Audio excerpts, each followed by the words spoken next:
ليه الأكل هنا في أمريكا بيبقى مسكر زيادة عن اللزوم؟ طب وفي اكل اصلا ولا نطلب اكل من بره ايه؟ أي حاجة داخلة فيها سكر وبطريقة غريبة، وده جاي منه أسباب بصراحة، يعني جاي منه أسباب مش منطقية خالص بالنسبة لي. ما تلعبوش عند حتة الأكل دي أرجوكم بالذات. نخش في الموضوع على طول، نخش في الموضوع. بس للأسف بقى طلع الموضوع هنا متخطط له. بتقول ايه؟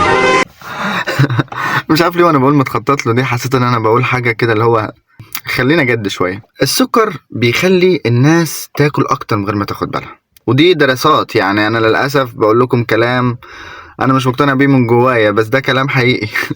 السكر بيخلي الناس تاكل بشراهة اكتر انت بتتكلم جد؟ وما يخليكش تبطل اكل. ده غير كده ان السكر بيشتغل على مراكز السعادة اللي في المخ. كل واحد معاه ازازه سيفن كده يشربها لوحده كده يبقى مبسوط كده. تمام كله كده. فهم بيلجأوا للحيلة دي علشان يوهم عجلك كل ما تاكل أكلنا بطريقته اللي احنا عاملينه انت بتحصل على السعادة.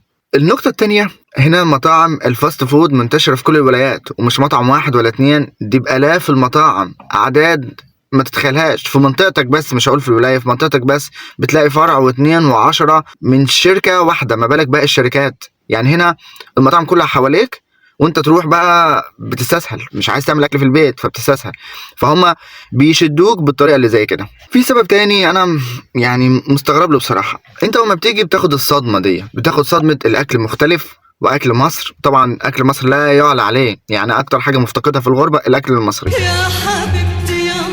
بس لما تيجي مع الوقت عارف انت حته اللي هو ايه، انت لسانك اتعود وانت مش عايز كده بس غصب عنك، فاهمني؟ يعني انت ابتديت تتعود على اكل رديء جدا بالنسبه لمصر. طبعا اكل هنا وحش جدا. في جزء تاني برضو بتكلم فيه، ان الاطفال اللي بتبقى مولوده هنا دي بتطلع على السكر ده اساسي في حياتها. هتلاقي كل الاكلات بتاعت الاطفال داخل فيها سكريات بنسب مختلفه، ده لدرجة حتى الفيتامينات بتاعت الأطفال بتدخل فيها بتبقى عاملة زي اللبان كده وعاملة زي الحلويات.